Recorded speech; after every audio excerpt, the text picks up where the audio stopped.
එහෙනම් හැමෝටම සුබ දවසක්. අද අපි කතා කරමු මේ එළු පුටුවක් ඔයගොල්ලෝ මුලින්ම හදාගන්න ඕන මේ විදිය ගැන. ගොඩක් අයට මේ අහලා තියෙනවා කමෙන්ට් වලින් සහ කෝල් කරලා ඇහුවා අයියේ කොහොමද අපි මේ මුලින් පටන් ගන්නකොට එළු කූඩුවක් හදාගන්න ඕන විදිය ගැන වීඩියෝ එකක් කරන්න කියලා. දැන් මගේ අලුතෙන් හදන කූඩුව ළඟට ඇවිල්ලා මම මේ ඔයාලට වීඩියෝ එකක් කරන්න කියලා හිතුවේ. දැන් මේ තියෙන්නේ මගේ අලුතෙන් මම පටන් ගත්ත මගේ කූඩුවට. මගේ කලින් කූඩුව පොඩ්ඩක් පරණයි දැන්. ඒක පොඩ්ඩක් නිසා අලුතෙන් කූඩුවක් පටන් ගත්තා. මේ තියෙන්නේ මම සිමෙන්ති කණු වලින් වයි කණු ගෙනල්ලා හදන්න පටන් ගත්ත අලුත් කූඩුව. මේක පළල ගත්තොත් එහෙම අඩි 10ක් පළලයි අඩි 36ක් දිගයි. ඔක්කොම තියෙන්නේ අඩි 12යි කණු සහ 13 කණු. අඩි මම මේක එක පැත්තක් පහත පළේ පැත්ත අඩි 2.5ක් යට කරලා තියෙනවා. උස පැත්ත අඩි 3ක් යට කරලා තියෙනවා. ඒ වගේම තමයි මේ මෙතන තියෙන මේ පොඩි කණු යට තට්ටුව ගහන වලට දැන්වල කණු අරගෙන ඒවත් ඒකටම දාලා කොන්ක්‍රීට් දාලා හයිය වෙන්න හොඳට මේ කරගෙන තින්නේ. යට තට්ටුව ගහනකොට ওই විදියට හැම කණුවකටම එන්න ඕනේ. එතකොට තමයි යට දාන අපි 2-4 ඩීය දාන්න පුළුවන්. තාම මේකේ මැද්දට කණු එන්න ඕනේ. තාම කූඩුවේ වැඩ යන ගමන් තියෙන්නේ. ඒක නිසා ඉස්සරහට ඒ කූඩුව හදනකොට මම මේක වීඩියෝ දාන්න ඕගොල්ලන්ට අදහස් ගන්න පුළුවන් වෙන. දැන් මේ තියෙන්නේ මගේ පරණ කූඩුව. ඕගොල්ලන්ට මේ විදිහට ඕනනම් කූඩුවක් හදාන්න පුළුවන්. මම මේ අරගෙන තියෙන්නේ දැන්වල කණු වලට දැන්වල කණු අරගෙන ඒකට දෙකේ පොල්ලක් අල්ලලා දැන්වල කණු එනෝනේ අර දැන්වල දාන්න පුළුවන් වෙන හිල් එනෝනේ. ඒ හිල් වලට ට්‍රේඩ් බාර් දාලා දෙකේ පොල්ලක් එලීම උඩට ගිහිල්ලා වටේම දෙකේ පොළු ගිහිල්ලා ඒ විදිහට හැම කණුවකටම කණු මේකේ මම දාලා තිනවා මේ පැත්තට 3යි මැද්දට 3යි එහා පැත්තට 3යි 3යි එතකොට කණු 6යි කණු 9ක් දාලා ඒ හැම කණුවකින්ම උඩට දෙකේ පොළු ඇවිල්ලා තියෙනවා. ඒ වගේම තමයි වටේම මේ විදිහට ඔයගොල්ලෝ රීප ගහ ගන්න ඕනේ. නැත්තම් මේ කූඩුව පොඩ්ඩක් පැද්දෙන්න බලනවා. අර දෙකේ පොළු වලින් තියෙන්නේ. ඊට පස්සේ වහලා ගහනකොටත් ඒ විදිහට තමයි. මේ වගේ කූඩුවේ එතකොට අර කූඩුවේ ඔයගොල්ලෝ මම ඇතුළත් පෙන්නන්න මේ කූඩුවේ මේ කූඩුවේ වැඩ යන්නේ මේවයි මේ කූඩුව දැන් අලුතෙන් පටන් ගත්ත එකේ මේකට මම උළු තියෙනවා මගේ ළඟ මේ ෂීටුත් තියෙනවා. ඒ දෙකෙන් ගත්තාම මම පාවිච්චි කරන්න හිතාගෙන ඉන්නේ. ෂීට් ගෙනාව ඉස්සෙල්ලාම ෂීට් තියන්න. දැන් උළු හම්බුනේ පස්සේ ඉස්සරහට ඒ දෙකෙන් එකක් මේකට වහලා ගහනකොට ඒවත් මම පෙන්නන්න. ඕගොල්ලන්ට ෂීට් හරි උළු හරි දෙකෙන් එකක් පාවිච්චි කරන්න පුළුවන්. මේකේ කොටුව ගහ ගන්නකොට 2-4 ලී සහ ඔයගොල්ලන්ට මැස්සට රීප අඟලයි නූල රීප හරි අඹ හරි මම නම් ගත්තේ අඹ නෙමෙයි ඇටමාර ගහක් කිරුවේ. රීපත් නෙමෙයි මං ඉරුවේ අඟල් 4 මේ පටි. එතකොට අර ලේසි මේ කූඩුව ගහගන්න. මම මගේ පරණ කූඩුවට ගියාම ඔයගොල්ලන්ට පෙන්නන්නම් ඒ කූඩුවේ මං ගහලා තියෙන රීප ගැන කතා කරන්න. මේකේ එහෙම ගහ ගන්නකොට දැන් මම අලුත් කූඩුවට තමයි ඒක විදිහට ගහලා දෙන්නේ. මගේ පරණ කූඩුව තියෙන්නේ නම් රීප වලින් ගහලා ඉවරලා එහෙම තමයි. දැන් අලුතෙන් පටන් ගන්න කෙනෙක්ට මේ විදිහට මහා ගොඩක් වියදම් කරලා ඉවරලා සිමෙන්ති කණු ගෙනල්ලා ඒව පටන් ගන්න ඕනේ නැහැ. පොඩියට තමන්ගේ පැත්තෙන් හොයන්න පුළුවන් ඇස්ටෝනිය ගස් ඔය වල් ගස් ඔය ඉවරලා යටටත් ඒ කණුම දාලා මේ උඩට යන ලොකු කණුත් ඒවත් දාලා ඉවරලා පටන් ගන්න පුළුවන්. අපේ පරණ කූඩුව මේ තියෙන්නේ. මේක දැන් මෙතනින් පඩි බෙල තියෙන්නේ ඔය ඉස්සරහ පැත්තෙත් අර විදියට රීප ගහලා ඉවරලා උඩට එන ගම හදාගන්න තියෙන්නේ. දැන් මෙතනින් මෙහෙම උඩට ආවහම මේ ඉස්සරහ දොර තමයි මේ තියෙන්නේ. මේ දොර ඇරලා ඇතුළට ගියාම මෙතන තියෙනවා අඩි 2ක විතර පාරතරයක් මම එහා පැත්තේ කූඩුවට යන්න හදලා ඉවරලා.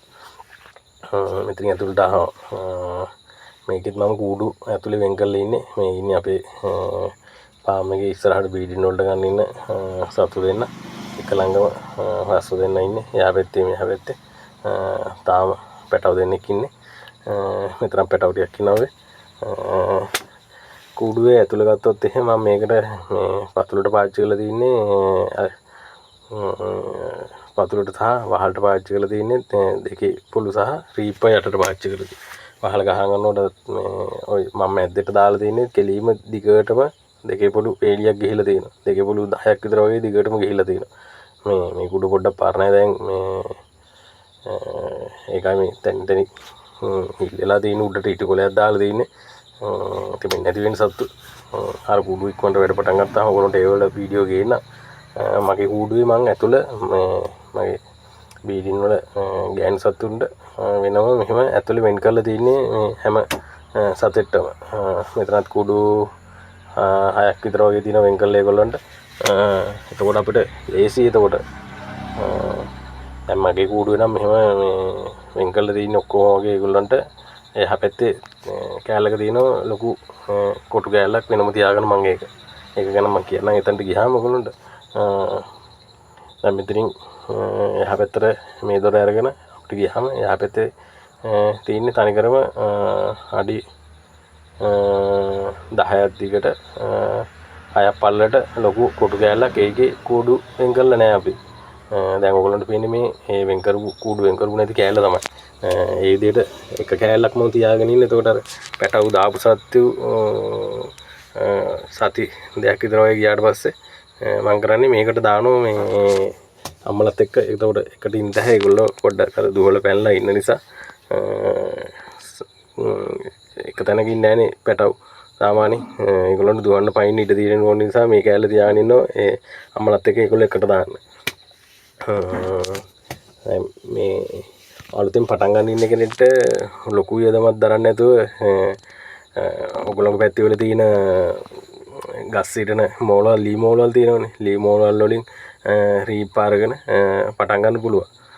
රීප් වලින් ඉරන ගස් ඉරනකොට ඉරන කෑලි තියෙනවා මේ ඒව ගෙනල්ලා ඔයගොල්ලන්ට පටන් ගන්න පුළුවන්. මේකේ දැන් මම පතුලට ගහලා තින්නේ රීප් ගහලා තින්නේ සාමාන්‍යයෙන් ඇඟිල්ලක් දාන්න පුළුවන් තරමට මේ ඉඩ තියලි වෙලා. ඒ කියන්නේ බෙටි යටට හැලෙන්න පුළුවන් ඉන්නේ. එතකොට අර මේ පැටවුන්ගේ කකුල් අලුතින් පැටව දාපු සත්තුන්ගේ මේ පැටවුන්ගේ කකුල් යන තියෙන ඉඩකඩ ගොඩක්ම අඩුයි.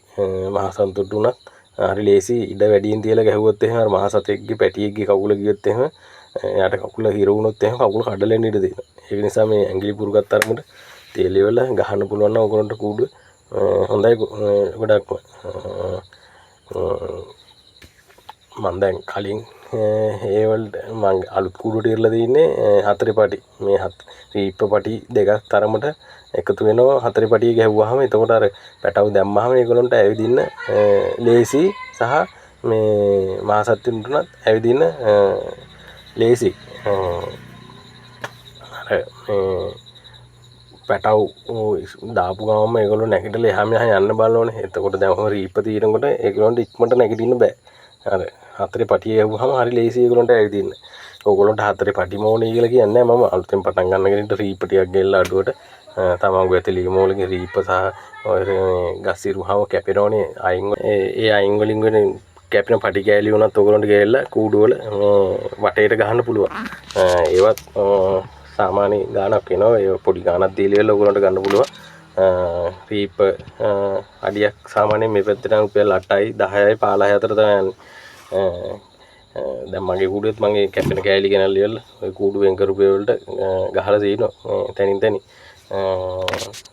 ඔයගොල්ලන්ට වහලට මේ දැන් අලුතෙන් පටන් ගන්න කෙනෙක්ට වහලට අඩු වේදමකින් ටකරන් ටිකක් උණු කැට ටිකක් තියෙනවනම් ගෙදර මේ ඒ වලින් අරගෙන වහල එහෙම හදා ගන්නත් පුළුවන්. ටකරන් ටිකක් දාලා මේ ගෙදර තියෙන ටකරන් ටිකක් අරගෙන හදා ගන්නත් පුළුවන්. ඉතින් ආක දානේ තියෙනෝනේ මේකල්ල මුලින් පටන් ගන්න කෙනෙක්ට අර අඩු වේදමකින් හදා ගන්න මහා ගාණක් යන්නේ නැහැ නේ. එතකොට ඔයගොල්ලන්ට පටන් ගන්න ඉන්න කෙනෙක්ට මේක මම කියන්නේ මේ පටන් ගන්න අමාරුවක් නෑ. කරගෙන යන්න පුළුවන්. දැන් ගොඩක් කට්ටිය මේ පටන් ගන්න ඉන්නෝ බයයි පටන් ගන්න. මේකට මාරු වියදමක් යනවා කූඩු හදන්න. සත්තුන්ට නම් දැන් පොඩ්ඩක් මිල ගිහිලා තියෙනවා ඕගොල්ලෝගේ පැති වලින් මල්ලි වල පැටව බලලා දෙන්නෙක් හරි මහසත්තු දෙන්නෙක් හරි අරගෙන පොඩියට පටන් ගන්න ඉස්සෙල්ලා. එතකොට ඕගොල්ලන්ට කරගෙන යනකොට තේරෙනවා මේක කරන්න පුළුවන්ද බැරිද කියලා. එහෙම පසුදායක් ආවොත් එහෙම ඕගොල්ලන්ට අර සතු දෙන්න විකුණලා මුදල් ගන්න පුළුවන්. එහෙම උනත ආපහු කරගෙන යන්න බෑයි කියලා හිතුනොත් කරගෙන යන්න එක අමාරුවක් නෑ මේක. හැමෝම බයයි මේක කරන්න පටන් ගන්න අලුතෙන්. ඒ වුණාට හරිම ලේසි මේක. මේ ගව පාලනය අතින් ගත්තොත් එහෙම එළු පාලනය කියන්නේ මාරම ලේසි. කෑම වලට හොයන්න යන මේකත් අඩු හරට්ට වඩා ඔයගොල්ලන්ට ඉස්සරහට කෑම සහ මේගොල්ලන්ට ගෙදර අපිට වගා කරගන්න පුළුවන් දේවල් ගැන වීඩියෝ ගේන්න. අදත් මේ කෑම සම්බන්ධ වීඩියෝ තමයි කරන්න හිටියේ මුලින්. මේ පාර මේ කට්ටිය කතා කරලා කිව්වා මේ වීඩියෝ එකක් දාන්න කියලා මේ කූඩුවක් හදාගන්න ඉතින් කියන්නේ අඩු අපි කොහොමද මුලින් පටන් ගන්න කෙනෙක් කූඩුවක් හදාගන්න ඕනේ මොන විදිහට තියෙන්න ඕනේ කියලා. සාමාන්‍යයෙන් දැන් මගේ අර අලුතෙන් ගහන කූඩුවේ තාම පොළොව ඒ මුකුත් හදලා නැහැ. ඒතර ටික වතුර පිරනවා. එතන දාලා ඉවරලා කොන්ක්‍රීට් කරන්න තමයි හිතාගෙන ඉන්නේ. පොළොව කොන්ක්‍රීට් කරන්න පුළුවන් නම් අර හොඳයි. ස්ථිරව කරන කෙනෙක්ට පටන් අරගෙන මේ පස්සේ කරගන්න පුළුවන් නේ. එතකොට මගේ දැන් මේ පරණ කූඩු වෙන යට කොන්ක්‍රීට් කරලා නැහැ මුකුත්. මේ පොළොවට තමයි උරන්නේ. ඒ වුණාට අර පොළොවට ඉරුවට ටික කාලයක් යද්දි තෙත ගතිය තියෙනවා යට. දැන් කොන්ක්‍රීට් දැම්මහම අපිට නිතරම සුද්ධ කරලා ඉවරලා පිරිසිදුව මේ යට තියාගන්න පුළුවන් නිතරම වගේ. තෙතමනියට හැදෙන්නේ නැහැ. අවු වැටුණු ගාම වේලෙන්න ඕනේ මේගොල්ලෝ චූ කරා වුණා. ඒක නිසා ඒකේ වාසියක් තියෙන සතුට ලෙඩ හැදෙන එක පොඩ්ඩක් අඩුයි. දැන් මේක නම් යට අර කොළ වැටිලා එහෙම තියෙනවා. මේ දවස් ටිකේ වැස්ස නිසා පොඩ්ඩක් අස් කරේ නැහැ. කුඩුව මේ ගෑස් එකත් උඩට ගහන නිසා එකපාරට අවු වැටුණාට පස්සේ කුඩුව අයින් කරන්න ඕනේ. දැන් යට ඒවත් මේ කරලා කුඩුව උඩ වුණත් ඔයගොල්ලෝ දවස් ගානේ පිහිටලා පිටි වැටෙන ඒවා හොඳට තියාගන්න. එතකොට අර සත්තු ලෙඩ වෙන මේකත් අඩුයි. ඉස්සරහට ඒවා වීඩියෝ ගේන්නම් අලුත් පටන් ගත්තාම ඒකේ වීඩියෝ ඔයගොල්ලන්ට ඒක හදන විදිය ගැන ඒව ගේන්න. පටන් ගන්න ඉන්න කෙනෙක් බය නැතුව පටන් ගන්න. පොඩියට කූඩුවක් ගහලා අඩි 10යි 8 විතර පල්ල කූඩුවක් ගහලා සත්තු දෙන්නෙක් හරි තුන් දෙනෙක් හරි අරගෙන ඔයගොල්ලන් ප්‍රදේශයෙන් අඩුවට සානාන්ම කියලා ඕනේ නැහනේ. ඔයගොල්ලෝ මුලින් පටන් ගන්න දෙමුන් හරි යමුනා පාලි හරි ඔයගොල්ලන්ට අඩුවට ගන්න පුළුවන් සත්තු දෙන්නෙක් අරගෙන පටන් ගන්න මුලින්ම. කිරි වලට හදනවා නම් ඉතින් සාමාන්‍යයෙන් සානාන් එක හොඳයි. මේ හදන්න පුළුවන් නම් මොනවා හරිම සත්තු දෙන්නෙක් අරගෙන ඔයගොල්ලෝ පටන් අරගෙන කරලා බලන්න. ඉස්සෙල්ලා ඔයගොල්ලන්ට කරන්න පුළුවන් ද ඉස්සරහට කරගෙන යන්න පුළුවන් මොනවා වගේ ගැටලුද තියෙන්නේ. එතකොට ඔයගොල්ලන්ට ලේසි. ඉස්සරහ අපි තව දේවල් ගැන වීඩියෝ දාන්න ඔයගොල්ලන්ට කෑම ගන්න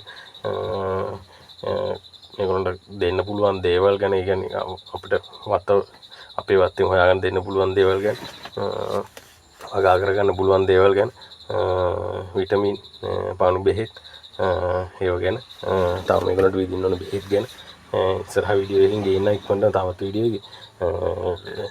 වීඩියෝ එකේ අඩුපාඩු ඇති ගොඩක්. තනියම වීඩියෝ කරගන්නේ පාම් එකේ ඉඳගෙන. ඒක නිසා ගොඩක් අඩුපාඩු ඇති. මම දන්න දේවල් තමයි මම කියලා දුන්නේ. මට වඩා දන්න කට්ටිය ගොඩක් ඇති. මට පුළුවන් විදිහට මම දන්න දේවල් තමයි මම ඔය කිව්වේ. වීඩියෝ එක හොඳයි නම් බලලා ලයික් එකක් දාලා කමෙන්ට් එකක් දාලා ෂෙයා පාරක් දාලා channel එක subscribe කරලා අපි රේහදල් ෆාම් එකට සහයෝගයක් එන්නේ කියලා කියනවා. ඉතින් ඉස්සරහට අපිත් එක්ක දිගටම නැංගිලා ඉන්න. අපේ කලින් වීඩියෝ වල දැම්ම මම අපේ WhatsApp group එකක් හදලා මේ කට්ටියව හදන්නේ කියලා එළු පාලනේ අලුතෙන් පටන් ගන්න ඉන්න කට්ටියට ඒකත් හදුවා. ඒකෙත් දැන් සුරු පිරිසක් ඉන්නවා. මම මේ වීඩියෝ එකටත් link එක දාන්නම්. ඔයගොල්ලන්ට join වෙලා ඉස්සරහට අපි කරන වීඩියෝ සහ එළු පාලනේ සම්බන්ධ ගැටලු එකේ කතා කරමු. ඔයගොල්ලන්ට join වෙලා ඒ තියෙන ඔයගොල්ලන්ට තියෙන ප්‍රශ්න ගැන කතා කරන්න පුළුවන්. මම link එක දාන්න ඔයගොල්ලන්ට join වෙන්න පුළුවන්. එතකොට එහෙනම් වීඩියෝ එක බලලා හොඳ නරක කියාගෙන යන්න. අලුතෙන් පටන් ගන්න ඉන්න කෙනෙක් බය නැතුව පටන් ගන්න. ආයි මං කියන්න පටන් ගන්න කූඩුව හදාගෙන පොඩියට ඔයගොල්ලන් ගෙදරින්ම හොයාගන්න පුළුවන් දේවල් භාවිතා කරලා කූඩුවක් හදාගෙන අඩු වේදමින් හදාගෙන වැඩි ලාභයක් ගන්න පුළුවන් විදිහට ඉස්සෙල්ලා මුලින් පටන් අරගෙන කරගෙන යන්න ඉස්සරහට කාටවත් වර්ධින්නේ නැහැ මේක කරනකොට කරගෙන යන්න පුළුවන්. ඒක නිසා බය නැතුව පටන් ගන්න අලුතෙන් පටන් ගන්න ඉන්නවනම් ඉක්මනට පටන් අර ඉස්සරහට කරගෙන යන්න. තව දෙයක් මේ ඔයගොල්ලෝ පොඩියට හරි කූඩුවක් ගහලා පටන් ගත්තට පස්සේ දැන් මගේ කූඩුවේ නම් මේකේ මම කෑම දාන්නේ මේගොල්ලන්ට ඇතුළටම කෑම එල්ලන එක තමයි කරන්නේ. ඒක නිසා ඔයගොල්ලෝ පොඩියට හරි කූඩුවක් ගැව්වට පස්සේ කෑම එළියෙන් දාන්න පුළුවන් විදිහට වතුර එක එළියෙන් තියන්න, කෑම ටික එළියෙන් දාන්න පුළුවන් පොඩි බක්කියක් ගහන්න. ගහලා ඉවරලා ඒකට කෑම ටික දාන්න, වතුර ටික තියන්න, වාජනයකට වතුර ටිකක් තියන්න. එහෙම වෙනම හදාගන්න. එතකොට ඔයගොල්ලන්ට ලේසි. කූඩුව ඇතුලේ දඟලන්න ඕනේ නැහැ, මොකුත් නැහැ. මේගොල්ලෝ කෑම අපිට යවන එක අඩුයි. මම ඉස්සරහට වීඩියෝ වලින් කතා කරන්නම් ඒ ගැන. ඔයගොල්ලන්ට වීඩියෝ එක බලන්න කියලා එහෙනම් ආදරය කරනවා. එහෙනම් අපේ channel එක subscribe කරලා like එකක් දාලා comment එකක් දාලා වීඩියෝ එක හොඳ නම් share කරලා අපිත් එක්ක දිගටම ඉන්න කියලා ආරාධනා කරනවා. එහෙනම් හැමෝටම ජය වේවා.